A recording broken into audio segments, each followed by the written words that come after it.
नमस्कार, इकोनॉमिक्स की क्लास में आपका स्वागत है परीक्षा मंथन ऑफिशियल यूट्यूब चैनल पे। ठीक, अभी विगत क्लासेस में हम कैपिटल मार्केट और मनी मार्केट पे चर्चा करते हुए आ रहे थे और अब आज का जो हमारा सेशन है, जो मनी मार्केट का रेस्ट टॉपिक बचा है, उस पर हम चर्चा करेंगे।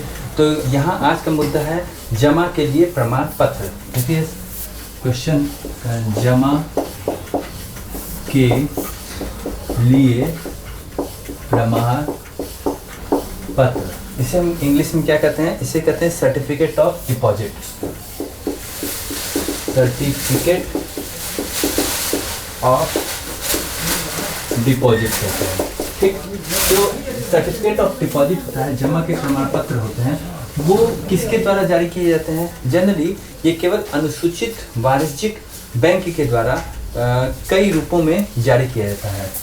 केवल किसके द्वारा? केवल अनुसूचित, जो शेड्यूल्ड कॉमर्शियल बैंक है, अनुसूचित वाणिज्यिक बैंक द्वारा। ठीक, और इनको हम क्या करते हैं कि जनरली 25-25 एक मिनिमम इनकी जो वसूली मनी है वो कितनी है? 1 करोड़ रुपए होती है। मिनिमम जो 1 करोड़ रुपए इसकी क्या है? न्यूनतम वसूली मूल्य है और इसको हम 25-25 लाख के मल्टीपल में जारी करते हैं। 25 लाख के गुणांक मल्टीपल में जारी करते हैं। ठीक, ये दो चीज इसकी हुई। तीसरी चीज ये है कि यहाँ पे अगर मतलब 25 लाख का जो न्यूनतम आकार है, वो उस न्यूनतम आकार के अधीन ही हम 1 करोड़ रुपया देंगे। मतलब 25 लाख मूल्य का न्यूनतम आकार, इसी न्यूनतम आकार में हम क्या देंगे? 1 करोड़ रुपए तक दे सकते हैं। मतलब 25-25 लाख के कितने बने? अगर 1 करोड़ रुपया देना है तो 25-25 लाख के 4 न्यूनतम डिपॉजिट बनेंगे। और इसकी जो परिपक्वता अवधि होती है वो कितनी होती है? वो होती है 3 माह से 1 वर्ष तक की होगी। यहाँ पे जो मैच्योरिटी पीरियड होती है, परिपक्वता अवधि, वो होती है टोटल 3 माह से 1 वर्ष तक की। ठीक, परिपक्वता अवधि कितनी होती है? 3 माह से 1 वर्ष तक के लिए जमा के लिए प्रमाण पत्र, सर्टिफिकेट ऑफ डिपॉजिट के लिए। यहाँ ये डिस्काउंट पे दिए जाते हैं, जैसे ट्रेजरी बिल डिस्काउंट पे दिया जाता था, ये भी डिस्काउंट पे दिए जाते हैं। या किसे जाते हैं? यह डिस्काउंट पर दिए जाते हैं। डिस्काउंट पे और क्या दिया जाता है? था जैसे एज ट्रेजरी बिल। ठीक, और ये डिस्काउंट का जो रेट है वो किस पे डिपेंड करेगा? वो बैंक की साख पे डिपेंड करेगा। बैंक पूर्ण रूप से स्वतंत्र है कि वो डिसाइड करेगा कि ये डिस्काउंट रेट क्या होगा। ये जो डिस्काउंट है ये डिपेंड करेगा किस पे? बैंक स्वतंत्र है एंड बैंक अपने साख, अपने क्रेडिट के अनुसार, क्रेडिट साख के अनुसार ये डिसाइड कर सकता है। ठीक, तो ये आपकी चीज आ जाएगी सर्टिफिकेट ऑफ डिपॉजिट। ये केवल अनुसूचित वाणिज्यिक बैंक द्वारा जारी किया जाएगा। 1 करोड़ रुपए की न्यूनतम वसूली मूल्य में 25-25 लाख के मल्टीपल में हम इसे जारी कर सकते हैं। मतलब मिनिमम आपको 1 करोड़ रुपया लेना तभी, पर हमेशा 25 लाख के मल्टीपल में देंगे। और न्यूनतम जो आकार होगा वो कितने का होगा? 25 लाख रुपए का होगा। और इसमें डिस्काउंट भी दिया जाता है। डिस्काउंट जो होता है वो बैंक अपने क्रेडिबिलिटी के आधार पे, अपनी साख के अनुसार से बैंक डिस्काउंट देता है। और डिस्काउंट पे और क्या दिया जाता था? Treasury bill. इसकी परिपक्वता अवधि क्या है? 1 साल तक है, 3 माह से 1 साल तक का। ठीक, क्योंकि ये मुद्रा बाजार का है। मुद्रा बाजार में कोई भी चीज जो होती है वो क्या होती है? 1 साल तक की होती है, 365 दिन तक या 364 दिन में। ठीक, इसमें होती है। तो ये हम 3 माह से 1 साल तक के लिए यहाँ पे हम इसकी चर्चा करते हैं। अब हम बात करते हैं कमर्शियल पेपर की। कमर्शियल पेपर क्या होता है? देखिए, कोई भी सूचीबद्ध कंपनी द्वारा जिसका शुद्ध मूल्य, जिसका नेट वर्थ क्या होता है, वो कम से कम 10 करोड़ रुपया है, वो कमर्शियल मूल्य पेपर जो होते हैं वो जारी कर सकता है, वाणिज्यिक पत्र। अब नेक्स्ट टॉपिक है कमर्शियल पेपर, दैट इज वाणिज्यिक पत्र। इसमें क्या है, ये कौन जारी कर सकता है, कोई भी सूचीबद्ध कंपनी जारी कर सकता है जिसका शुद्ध मूल्य मीन्स नेट वर्थ वो कितने का है, 10 करोड़ रुपए का हो। ये पहली शर्त है, पहली शर्त कि उसका जो शुद्ध मूल्य है वो कितने का है, 10 करोड़ रुपए का। शुद्ध मूल्य का मतलब वो क्या होता है कि अगर उसे भेजा जाए तो उससे क्या होता है, कम से कम 10 रुपए से कम उसका मूल्य नहीं होगा। मतलब कि ये कंपनी अगर आज के डेट में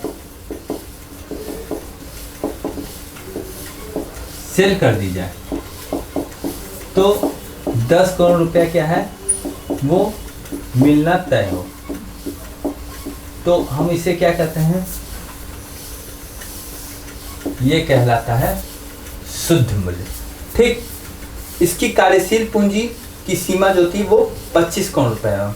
कार्यशील पूंजी मतलब टोटल इन्वेस्टमेंट और सारी संपत्ति जो है वो टोटल 25 करोड़ रुपए है। एक तो ये हो, और दूसरी चीज या फिर उसकी संपूर्ण टोटल कार्यशील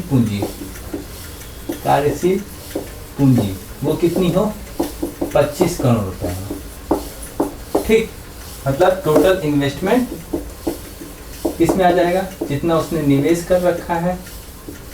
ठीक, साथ ही साथ और इसमें क्या आ जाएगा, जो उसकी संपत्ति एसेट है वो दोनों अगर मिला दिया जाए तो 25 करोड़ की हो। ठीक, मतलब उसका शुद्ध मूल्य 10 करोड़ रुपया हो या फिर 25 करोड़ रुपया उसका टोटल वेल्थ हो, उसकी कंपनी का टोटल इन्वेस्टमेंट और एसेट हो, तब हम वो कंपनी क्या आती कमर्शियल पेपर जारी कर सकती है। और वो कमर्शियल पेपर जब भी जारी करेगी 25 लाख के मल्टीपल में ही जारी करेगी। न्यूनतम आकार यहाँ पे क्या होगा, 1 करोड़ का ही होगा।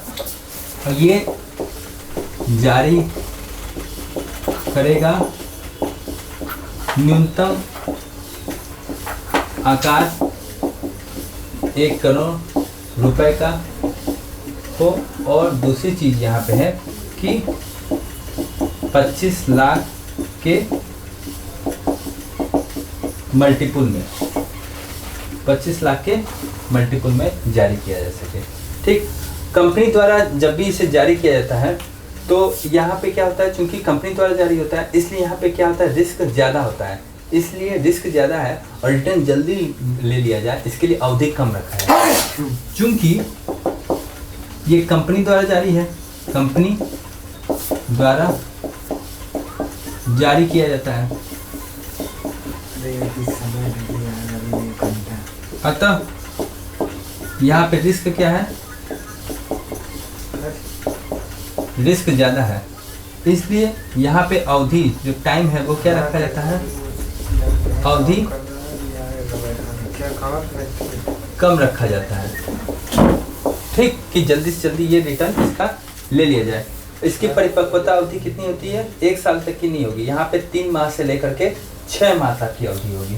तो ये अवधि कितनी रहेगी, 3 माह से 6 माह तक। इसके पहले जो हम सर्टिफिकेट ऑफ डिपॉजिट पढ़ रहे थे, ये सीपी है, उसमें कितनी परिपक्वता अवधि थी, उसमें था 3 माह से 1 साल तक, यहाँ पे 6 माह तक कहीं रखा जाएगा। ठीक, कमर्शियल पेपर जारी करने वाली जो कंपनी है वो रिजर्व बैंक द्वारा अनुमोदित एजेंसी से प्रत्येक 6 माह पे अपनी एक रेटिंग जांच कराएगी। ठीक, तो यहाँ 6 माह रखेंगे साथ में, इसको नोट कर लिया। जो ये कंपनी है, ये कंपनी क्या करेगी कि आरबीआई द्वारा जो सर्टिफाइड एजेंसी होगी उस एजेंसी से प्रत्येक 6 माह में अपनी क्या करेगी, कंपनी रेटिंग कराएगी, रेटिंग कराएगी। ठीक, ये भी कहा जाता है। तो ये कमर्शियल पेपर जो होता है वाणिज्यिक पेपर, तो ये सूचीबद्ध कंपनी जारी कर सकती है जो 10 करोड़ जिनका मूल्य हो, शुद्ध मूल्य, साथ में उनको 25 या फिर 25 करोड़ रुपया उनकी कार्यशील पूंजी हो। ये न्यूनतम 25 लाख के मल्टीपल में ही जारी किया जाएगा और कम से कम 1 करोड़ रुपए के लिए ही, ठीक, कंपनी द्वारा जारी किया जाता है। अतः रिस्क यहाँ पे चूंकि क्या है, कंपनी द्वारा जारी किया जा रहा है, यहाँ रिस्क बहुत ज़्यादा है और रिस्क ज़्यादा है तो अवधि इसमें क्या अवधि कम रखी जाती है, 3 माह से 6 माह तक। ठीक, यहाँ पे ये मैं बता रहा हूँ, एक मतलब आपको 1 करोड़ रुपया चाहिए, उससे कम के लिए सीपी की बात मत कीजिए। 1 करोड़ रुपये तक, 1 करोड़ भी हम देंगे तो आपको तो 1 करोड़ लीजिए, 10 करोड़ जितना भी लिमिट लीजिए, पर उसके टाइम लिमिट क्या है, वो 6 माह तक के लिए है।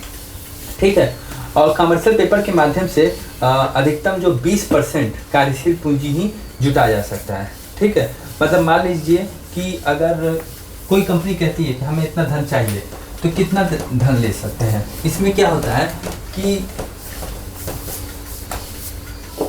इससे आप मैक्सिमम 20% आप कार्यशील पूंजी धन जो है वो आप ले सकते हैं, धन जुटा सकते हैं, या फिर धन जुटा सकते हैं, या फिर उगाही कर सकते हैं। इसका मतलब क्या होगा, देखिए फॉर एग्जांपल, कहने का मतलब ये हुआ कि अगर कंपनी की जो टोटल वर्किंग कैपिटल है, वर्किंग कैपिटल वो है आपको 25 करोड़ रुपए, ठीक, तो इसका 20% कितना हो जाएगा, तब कंपनी केवल 5 करोड़ रुपए मात्र ही कमर्शियल पेपर से ले सकती है। बाजार से अगर उसे लेना हो तो वो केवल 5 करोड़ रुपया लेगी, 25 करोड़ का 20%। मतलब कोई भी कंपनी अपने कार्यशील पूंजी का 20% धन ही कमर्शियल पेपर के माध्यम से जुटा सकती है। जहाँ बताने का ये मतलब निकला। ठीक है, अब या दूसरी बात यहाँ करते हैं कि जो मुद्रा बाजार है, इस तरह से मुद्रा बाजार में देखेंगे तो मुद्रा बाजार में अगर बैंकों को पैसा चाहिए तो वो repo rate, reverse repo rate, MSF द्वारा ले सकती हैं। आरबीआई को पैसा चाहिए तो वो रेपो रेट के हिसाब से पैसा ले सकता है, मतलब 60 टर्म के लिए, मतलब 1 साल के कम समय के लिए धन ले सकते हैं। इस हिसाब से अगर आप बात किया जाए तो मुद्रा बाजार क्या था, मुद्रा बाजार किस टाइप का बाजार निकला, या कमर्शियल पेपर की बात हो गई। इसके पहले हमने जमा प्रमाण पत्र की बात की। ठीक, तो जो मुद्रा बाजार है, जिससे हम टॉपिक पढ़ते हुए आ रहे थे, तो मुद्रा बाजार किस टाइप का बाजार निकला। एक तो मुद्रा बाजार है वो है अव्यवस्थित टाइप का बाजार है, ठीक है, या किसी स्टॉक एक्सचेंज या किसी में सूचीबद्ध नहीं है। दूसरी भी यहाँ पे अल्प अवधि का है, ठीक है, ये इसके जनरल लक्षण। अल्प अवधि मतलब क्या है कि लेस देन 1 ईयर का बाजार है। ठीक, दूसरी बात यहाँ पे यह है कि यहाँ थोक बाजार में यहाँ पे पैसा लेन देन होता है। ठीक, थोक बाजार में लेन देन यहाँ पे होता है, जनरली ऐसा देखा जाता है। दूसरी बात यह है कि यहाँ पे अगर देखें, चूंकि लिक्विडिटी बहुत ज़्यादा है तो रिस्क क्या है, यहाँ पे बहुत कम है, लिक्विडिटी ज़्यादा है, मैक्सिमम है। ठीक, और यहाँ रिस्क क्या है, कम है। क्यों, वाई, क्योंकि यहाँ पे जो टाइम है, अवधि है, वो क्या है, वो कम है। ठीक, जितनी चीज, कुछ चीज़ें और, जैसे कि यहाँ पे 3 तरह के टर्म होते हैं, जैसे नोटिस मनी होती है, कॉल मनी होती है और टर्म मनी होती है। यहाँ 3 प्रकार के टर्म मिलेंगे, ये सब बताया गया है। कौन कौन सी, जैसे नोटिस मनी, ठीक, कॉल मनी, ठीक, और एक है टर्म मनी। ठीक, और बाकी अगर इसमें यहाँ जो पैसा का उगाही करना है तो वो किस फॉर्म में ले सकते हैं। ठीक, वहाँ यहाँ पे ले सकते हैं, एक तो ट्रेजरी बिल के फॉर्म में ले सकते हैं, इसके बारे में बताया गया, जो कि डिस्काउंट पे होता है। ठीक, वाणिज्यिक पत्र के बारे में ले सकते हैं, वो भी क्या है एक तरह से, और एक है आपका जमा प्रमाण पत्र, वो भी आपका डिस्काउंट पे है, और दिनांकित प्रतिभूति, जो कि किस पे होते हैं, ब्याज, दिनांकित प्रतिभूति। ठीक, that is a dated securities. तो इस हिसाब से मुद्रा बाजार के बारे में अगर बात किया जाए तो वो एक अव्यवस्थित टाइप का बाजार है, जो अल्प अवधि का बाजार है, 1 साल के कम समय का, या थोक बाजार में लेन देन होता है। यहाँ पे लिक्विडिटी बहुत ज़्यादा है, तरलता बहुत ज़्यादा है, इसलिए रिस्क बहुत कम है, क्योंकि पैसा तुरंत आपको मिल सकता है कम अवधि के पीरियड में। इसकी कुछ टर्म है, जैसे notice money, call money, term money. हमने आपको बताया था कॉल मनी एक दिन से कम समय का होता है, 2 से 14 दिन का होता है, जो 3 माह तक का होता है उसे हम टर्म मनी कहते हैं। ट्रेजरी बिल, वाणिज्यिक पत्र, जमा प्रमाण पत्र, दिनांकित प्रतिभूति, ये बाजार से धन उगाही करने के उपकरण है, सामान्य उपकरण है। ठीक, अब नेक्स्ट टॉपिक हम बात करते हैं पूंजी बाजार। मुद्रा बाजार यहाँ तक पे खत्म हो गया, मनी मार्केट का काम खत्म। अब हम बात करते हैं पूंजी बाजार की बात करेंगे। ठीक, तो पूंजी बाजार क्या होता है? कैपिटल मार्केट क्या होता है? 1 वर्ष से अधिक की अवधि के लिए यहाँ पे कार्य होता है। और यहाँ पे प्रतिभागी क्या होते हैं? एक तो मुद्रा बाजार के जो प्रतिभागी हैं वो तो होते ही हैं, साथ में जो व्यक्तिगत निवेशक होते हैं वो भी यहाँ पे आते हैं। तो पूंजी बाजार क्या है? यहाँ पे जो अवधि होती है वो दीर्घ अवधि के लिए, दीर्घ अवधि के लिए, मीन्स फॉर लॉन्ग टर्म, मतलब प्लस 1 ईयर, 1 ईयर प्लस के लिए। ठीक, परंतु यहाँ पे प्रतिभागी कौन कौन से होते हैं? प्रतिभागी कौन कौन से होते हैं? एक तो मुद्रा बाजार के प्रतिभागी। मुद्रा बाजार के प्रतिभागी कौन कौन से थे? जो मुद्रा बाजार के प्रतिभागी में बैंक थे, आरबीआई था, ठीक, कमर्शियल बैंक थे, साथ में जो फाइनेंशियल इंस्टीट्यूशन थे वो थे, जैसे एलआईसी है, म्यूचुअल फंड है, ये सब थे, जो भी वित्तीय लेन देन। और साथ में यहाँ पे क्या है, एक्स्ट्रा चीज़ क्या हो जाती है कि व्यक्तिगत निवेशक भी आ जाते हैं, व्यक्तिगत निवेशक, ये भी इसमें शामिल हो जाते हैं। ठीक है, तो और साथ में यहाँ पे क्या था, पब्लिक सेक्टर एंटरप्राइजेस थे, जैसे गेल, भेल, ओएनजीसी, ये सब थे। साथ में जो प्राइवेट बैंक थे, फॉरेनर बैंक थे, है ना, निजी क्षेत्र के बैंक, ये सब थे। तो आरबीआई क्या करती है? आरबीआई भारत सरकार के लिए दीर्घकालीन ऋण की व्यवस्था करती है, दीर्घकालीन धन की जो आवश्यकता होती है उसकी पूर्ति करती है, उसके लिए सरकारी प्रतिभूति जारी करती है।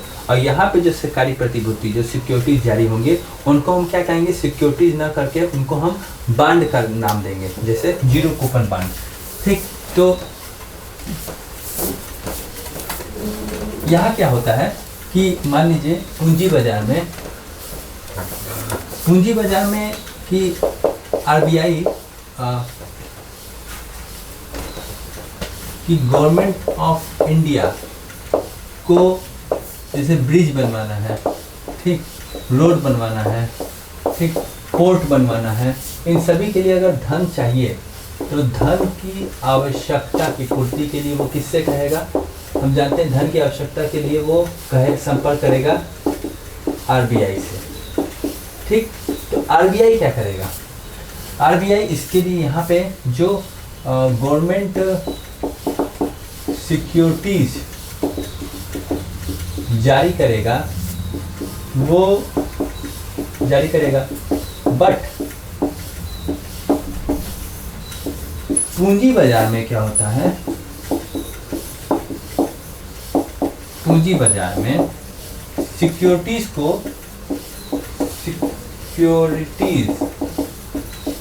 आर कॉल्ड एज, सिक्योरिटीज को क्या कहा जाता है?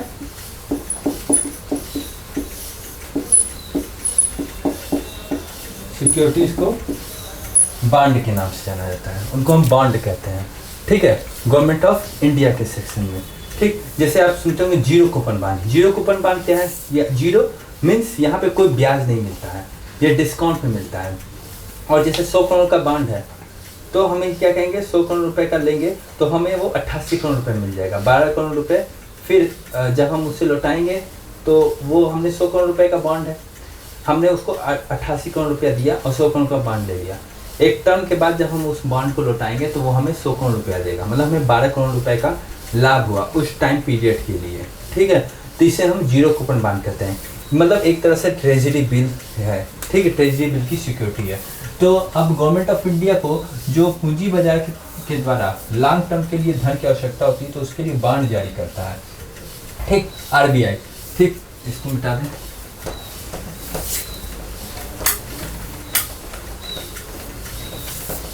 देखिए क्या है कि पहला टॉपिक है यहाँ पे zero coupon bond, zero coupon bond. क्यों कहेंगे जीरो कूपन बांड? देखिए, चूंकि यहाँ पे ब्याज नहीं मिलता है, कॉल्ड एज जीरो, इनको जीरो कहा जाता है क्योंकि यहाँ ब्याज नहीं मिलता है। ठीक, यहाँ पे तो ब्याज तो मिलता नहीं है, तो यहाँ क्या टाइप में मिलता है? यहाँ डिस्काउंट मिलता है, बांड पे डिस्काउंट मिलता है। ये एक तरह का ट्रेजरी बिल है। यहाँ क्या मिलेगा? यहाँ पर डिस्काउंट मिलता है। That is a type of treasury bill. Treasury bill में भी क्या होता है, एक तरह के ट्रेजरी बिल सिक्योरिटीज में भी क्या होता था कि डिस्काउंट में मिलता था, ठीक है। और ये चूंकि ट्रेजरी बिल कितने दिन के लिए होता था,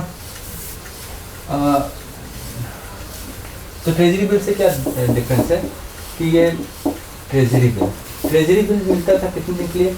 91 दिन के लिए, 182 दिन के लिए, 364 दिन के लिए।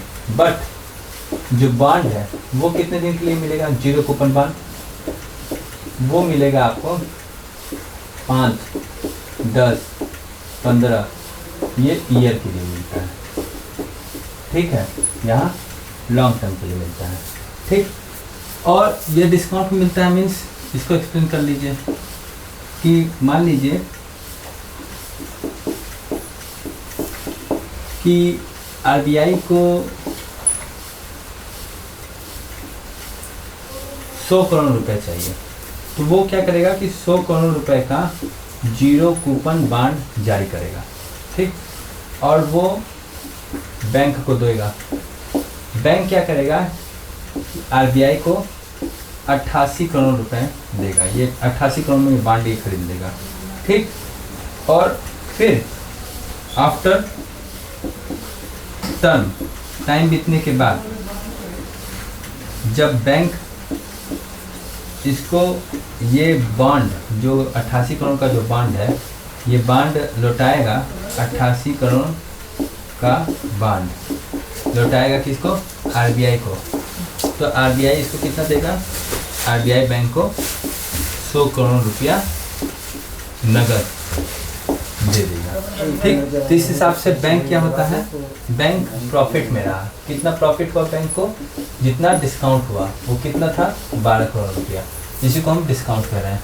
यहाँ पे कोई ब्याज नहीं मिलता है, डिस्काउंट मिलता है। मतलब 100 करोड़ की चीज़ है जो कूपन बांड 88 करोड़ मिल गई। 88 करोड़ रुपया कुछ समय के बाद जब आरबीआई को लौटाएंगे तो आरबीआई इसको 100 करोड़ रुपया नगद दे देगी, प्रॉफिट हुआ।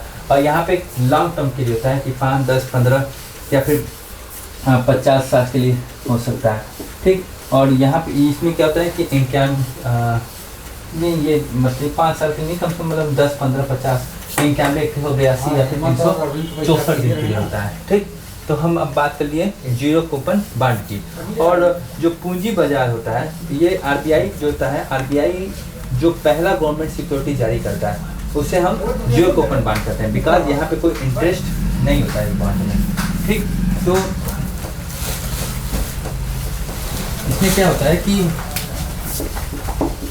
आरबीआई जो फर्स्ट सिक्योरिटीज जारी करता है, that is called as zero coupon bond, because no interest,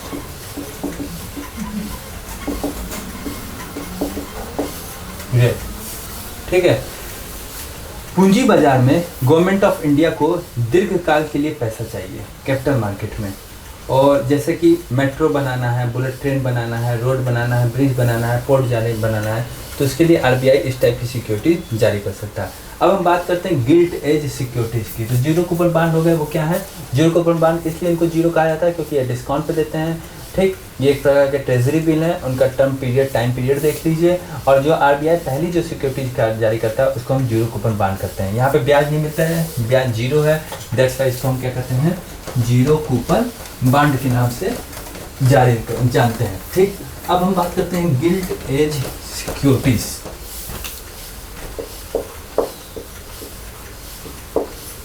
guilt as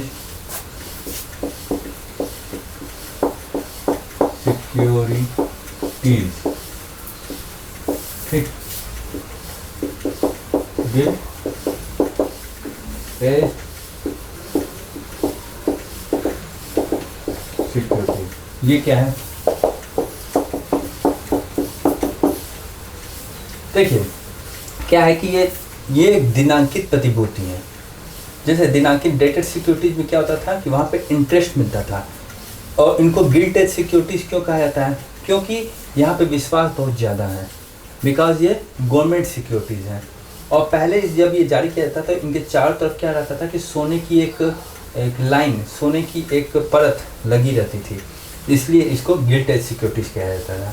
यहाँ पे क्या होता है कि यहाँ पे ये उतने मूल्य में मिलता है जितना मूल्य उस पर अंकित रहता है। यहाँ पे इस पर ब्याज मिलता है। ब्याज किस पे मिलता है? अंकित मूल्य पे मिलता है। और यहाँ पे जो निवेश होता है वो दीर्घ अवधि का होता है। तो गिल्ट एज सिक्योरिटीज क्या है? गिल्ट एज सिक्योरिटीज एक टाइप ऑफ डेटेड सिक्योरिटीज है, मतलब दिनांकित प्रतिभूति का प्रकार है। ठीक, इनको गिल्ट एज सिक्योरिटीज कहा जाता है क्योंकि यहाँ पे called as gilt edge securities, यही वर्ड हम बार बार यूज करेंगे साथ में, called as gilt edge securities because, क्योंकि पहली बात कि यहाँ पे विश्वास बहुत ज़्यादा है। विश्वास क्या है? वो ज़्यादा है। क्यों? वाई? क्योंकि ये क्या है? गवर्नमेंट की सिक्योरिटी है कि हमें क्या कुछ भी हो सरकार तो रिटर्न क्या करेगी?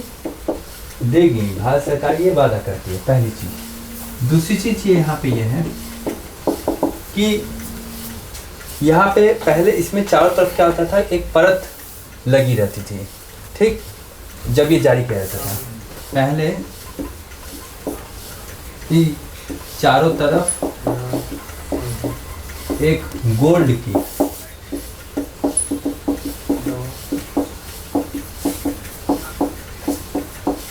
सोने की परत रहती थी। मान लीजिए ये है सिक्योरिटीज है, तो इसके चारों तरफ क्या रहता था? ये एक सोने का एक लेयर लगाया जाता था, ये चीज़। तीसरी चीज़ यहाँ पे ये है कि यहाँ पे ब्याज मिलता है। थर्ड, गिल्ट एज सिक्योरिटीज में क्या मिलता है? ब्याज मिलता है। और यह किस पे मिलता है? यह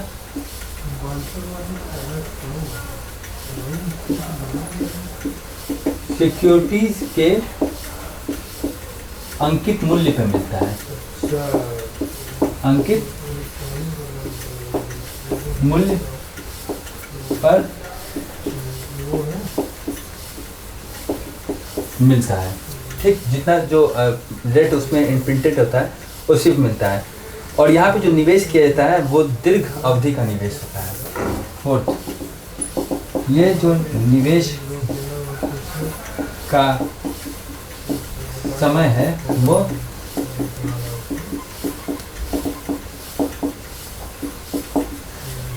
दीर्घ अवधि का है। ठीक, और गिल्ट एज सिक्योरिटी जो होती हैं वो रेयरली निवेशक निवेश करेगा। बिकॉज ऐसा क्यों होता है, क्योंकि ये भारत जैसे विकासशील देश में क्या होता है, पैसा फंस सकता है, और पैसा अगर अटक गया और बिना आप मैच्योरिटी के इसमें निकाल नहीं सकते हैं। यहाँ पे जो निवेशक है, निवेशक अगर निवेश करता है, निवेश करेगा, तो इसकी संभावना क्या होगी, रेयर होगी। ऐसा क्यों, क्योंकि इंडिया क्या है, इंडिया एक डेवलपिंग कंट्री है, और डेवलपिंग कंट्री में जो इंफ्रा प्रोजेक्ट होते हैं वो क्या हो सकते हैं, यहाँ पे पैसा जो होता है वो क्या हो सकता है, वो अटक सकता है, रुक सकता है। और अगर पैसा रुका तो फिर क्या होगा, लॉस हो सकता है। और 6 बात यह है कि बिफोर मैच्योरिटी, टर्म के पहले, बिफोर मैच्योरिटी, तो समय के पहले आप धन देते हैं, समय के पहले क्या होता है, यहाँ धन जो है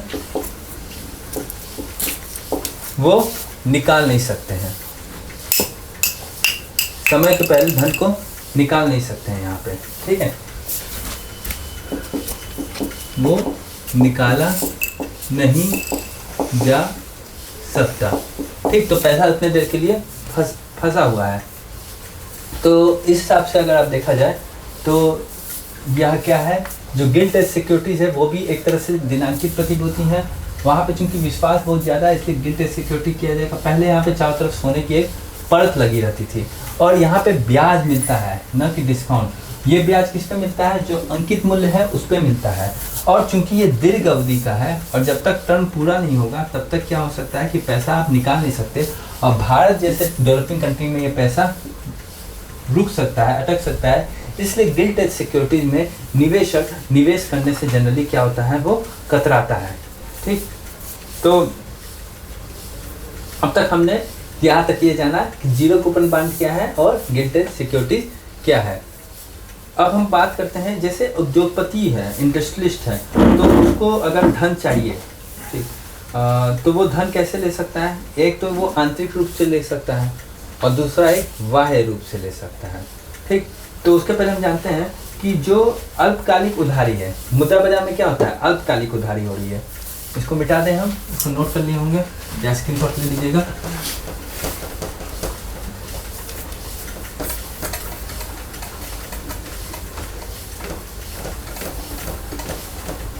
देखिए, जो मुद्रा बाजार है, मुद्रा बाजार में हमने क्या कहा, वो किस टाइप का बाजार है, वो अल्पकालिक का बाजार है, अल्पकाल का, अल्पकालिक उधारी या अल्पकालिक वहाँ पे लेन देन चल रहा है।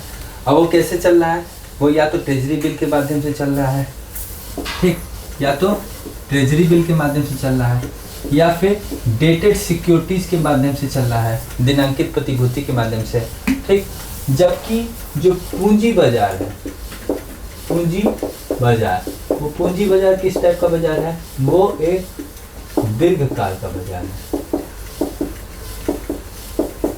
ठीक। और यहाँ पे जो लेन देन चल रहा है वो किस हिसाब से चल रहा है, एक तो जीरो कूपन बॉन्ड के फॉर्म में चल रहा है, जीरो कूपन बॉन्ड इस हिसाब से चल रहा है, और दूसरी बात या फिर गिल्ट एज सिक्योरिटीज के फॉर्म में, गिल्ट एज सिक्योरिटीज के द्वारा, ठीक। मतलब ये आपका हो गया ट्रेजरी बिल और ये हो गया डेटेड सिक्योरिटीज, डिमांडेड सिक्योरिटी। ये जो दोनों है यहाँ पे क्या होता है, नो इंटरेस्ट, यहाँ पे ब्याज जो होता है वो नहीं मिलता। ये किस पे मिलता है, ऑन डिस्काउंट, बट्टा पे मिलता है, डिस्काउंट पर, जिसे बट्टा कहते हैं। जबकि यहाँ पे क्या होता है, यहाँ पे ऑन इंटरेस्ट मिलता है, ठीक। ये डिफरेंस है, ठीक। तो अब तक हमने आपको treasury bill, dated security, zero coupon bond और गिल्ट एज सिक्योरिटीज के बारे में बता दिया। मुद्रा बाजार जो कि 1 ईयर से या फिर 1 ईयर से कम तक का होता है, मतलब 365 दिन या 364 दिन में, और पूंजी बाजार जो होता है वो लॉन्ग टर्म के लिए होता है, जैसे कि 10 ईयर का है, 15 ईयर का है, 50 साल का होता है। ये लॉन्ग टर्म का यहाँ प्रोग्राम चलता है कैपिटल मार्केट में। ठीक, अब हम बात करते हैं कि अगर इंडस्ट्रियलिस्ट है, उद्योगपति है, और उद्योगपति को धन की आवश्यकता पड़ती है, आवश्यकता होती है धन की, तो फिर वो क्या करेंगे? वो या तो आंतरिक रूप से अपनी जमा पूंजी इसमें लगाएगा या फिर इक्विटी के अनुसार समता अंश जारी करेगा। ठीक, देखिए जैसे उद्योगपति है, तो उद्योगपति को क्या हुआ? धन की आवश्यकता हुई। ठीक, तो धन की आवश्यकता के लिए वो क्या करेंगे? या तो वो आंतरिक तौर पे इंटरनल क्या कर सकते हैं, या तो वो अपनी जो जमा पूंजी है वह लगा दें। ठीक, एक चीज। दूसरी चीज, या तो अपनी जमा पूंजी लगा दें या फिर इक्विटी के अनुसार समता अंश जारी कर दें। इक्विटी के अनुसार समता अंश जारी करते हैं। दो चीज के द्वारा होता है। और फिर एक और चीज होती है, बाह्य रूप से क्या कर सकते हैं? बाह्य रूप से या तो बैंकों के द्वारा उधार ले सकते हैं या फिर विदेशी व्यक्ति द्वारा।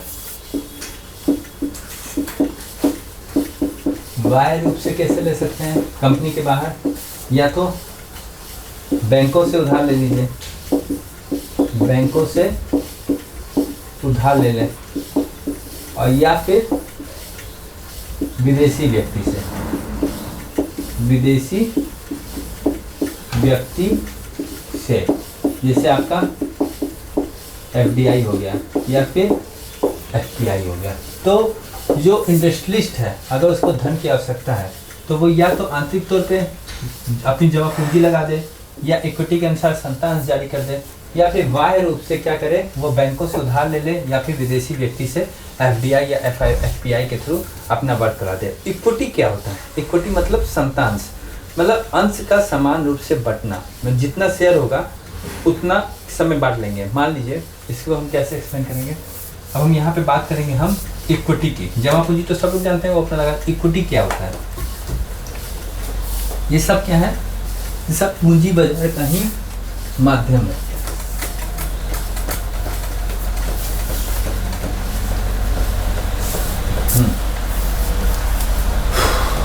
इक्विटी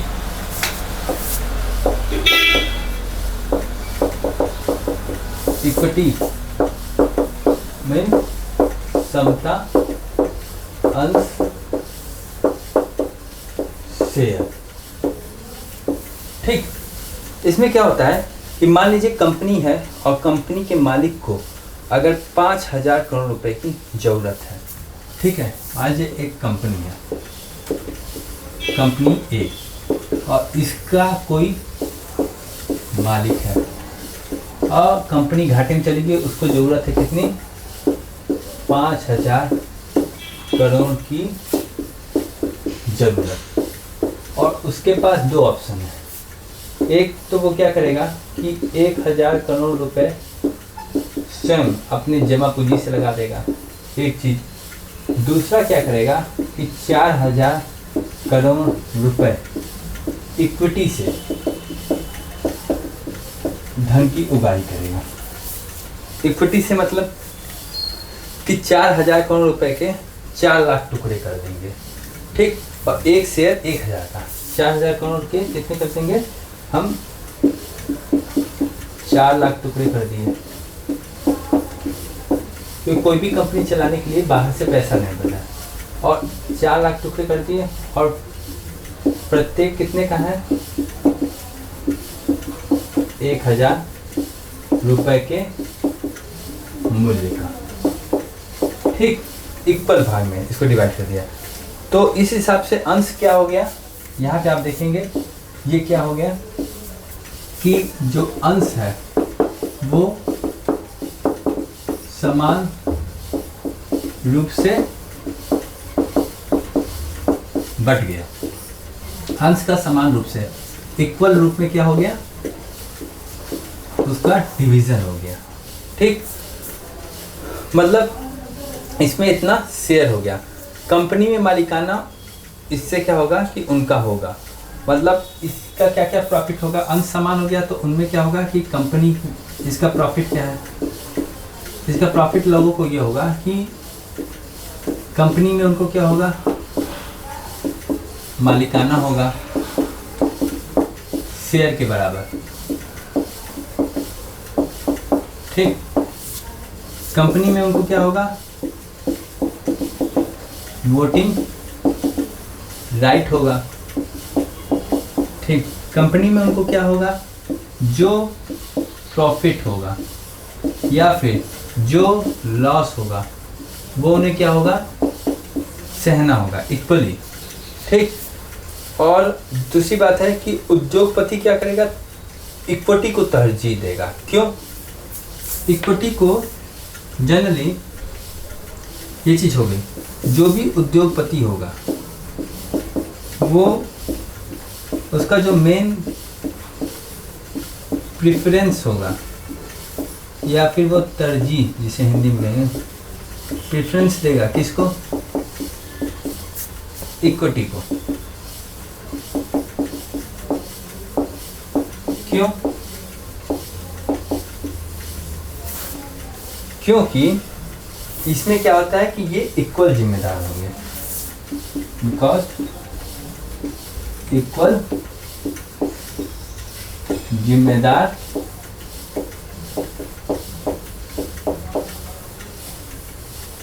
होंगे। ठीक, उद्योगपति क्या होता है, वो इक्वल जिम्मेदार होंगे। कौन, निवेशक, एक चीज। और यहाँ पे उद्योगपति को ब्याज नहीं देना है, कोई इंटरेस्ट देना है नहीं। ठीक, तो एक तो इंटरेस्ट देने से बच गया, दूसरी सब इक्वल जिम्मेदार है। प्रॉफिट हुआ तो सब लोग, लॉस हुआ तो सब लोग सौ, सबको कंपनी मालिकाना हक है, सबको वोटिंग राइट दे दिया गया, तो ये इक्वल में अंश में समान कर दिया गया। तो इक्विटी मतलब समता अंश धारक, मतलब मालिक को अगर 5,000 करोड़ होता चाहिए तो एक तो खुद की जमा पूंजी निकालेगा और बाकी कुछ क्या होता है वो कुछ टुकड़े में डिवाइड करके उसके शेयर जारी कर देगा, जिसे हम इक्विटी कहते हैं।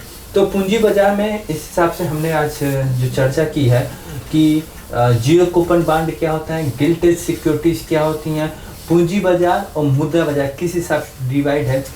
और अगर कोई उद्योगपति है तो उद्योगपति को आंतरिक तौर पे जमा पूंजी और साथ में इक्विटी के द्वारा वो धन की उगाही कर सकते हैं।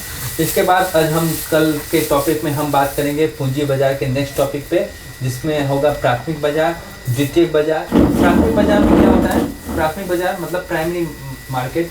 इसमें क्या होता है, इसमें भी शेयर का लेन देन होता है, बट यहाँ पे शेयर जो होते हैं वो फर्स्ट ऑफ ऑल जारी होते हैं, आईपीओ जिसे कहा जाता है, आईपीओ। हाँ, और इनिशियल प्रेफरेंस, तो आईपीओ होते हैं, एक होता है एफपीओ होता है, ठीक है, एक होता है राइट इश्यूज होते हैं, सभी के बारे में चर्चा करेंगे। तो हम कल प्राइमरी मार्केट और सेकेंडरी मार्केट में बारे में चर्चा करेंगे। फिर स्टॉक एक्सचेंज, सेकेंडरी मार्केट में क्या होता है कि स्टॉक एक्सचेंज की ज़रूरत होती है। ठीक है, ओके, धन्यवाद। कल के क्लासेस में हम आपसे फिर मुलाकात करेंगे पूंजी बाजार के नए टॉपिक को लेकर के, प्राथमिक बाजार और द्वितीयक बाजार को। ठीक है, ओके।